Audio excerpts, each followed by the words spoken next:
আমার মামা কইছে দূর একটা দেন দরকার আর বাইক বই খাইলে আপনি টেয়া হইছে আর কদিনে আর এত টেয়া দেখি বুঝছ না এটা আর এবারে টুরে গেছি যে বহুত দেরি চল যাই চল ঘুরি। যাও যাক কোনে যাবি বান্দরবন নিয়ে না না বান্দরবন হইলে আর ছোট হয়ে যায় কোনে যাবি তাহলে সিলেটের দিকে যাই সিলেটের দিকে জাফলং ঠিক আছে এদিকে যাওয়া যায় ঠিক আছে কিন্তু মানসি উন্নে কি কাইলে বার যাম তাহলে বড় নেই হ্যাঁ সকালে 6টা করে 12 মানে কাপতে বাইক কি আছে দেখছে তাহলে ঠিক আছে একটা টাইম নির্ধারিত কর তাহলে আর কার লই যাম আরে না আমি একদম বাইকে করে যাম বাইকে করে না বাইক ভালো হইব বাইক লং হ্যাঁ, মজা বাইক হবে না গাড়ি আছে তো মজা হইব বাইকে করে গাড়িতে তাহলে গান টান চালাই তার মজা হইতো না না বাইক নিয়ে যাবো গাড়িতে তো বহুত গেছি এখন বাইক সেটাই সমস্যা নাই তাহলে বাইক লই যাম এত দাইতের বনে জিজ্ঞাসা নিশান তুই কি কস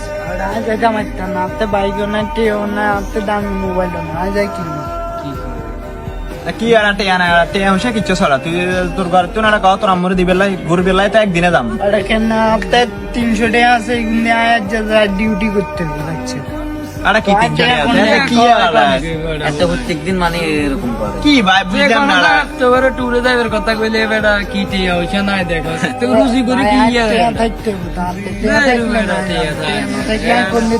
যা বেটা এইসব কই এটা মন মানুষ এদের কারণে আসলে বেড়া মানে কোনো মানে ঘুরন যায়। হ্যাঁ ঘুরন যায় না বেড়া যেমন কি সুন্দর একটা প্ল্যান করলাম দাম এতে বলে যাইতো না এবার হরে কব যে হাতে নিনু গাড়া এগুলো মানে কি বুঝলাম না তোর কাছে বুঝতে টিয়া না এটা কি কস এবার গুলো আচ্ছা বাদ দে আমরা রাত্রে কথা কম না মোবাইল চল হাতে রে আড়া রাখড়া বাদ দে আইতো আড়া চল ঠিক আছে আর কি এখন তো বুঝেন না এখন হ্যাঁ গল টেয়া তো হাত তো আছে ক্যাশ 40,000 টাকা আর মারতে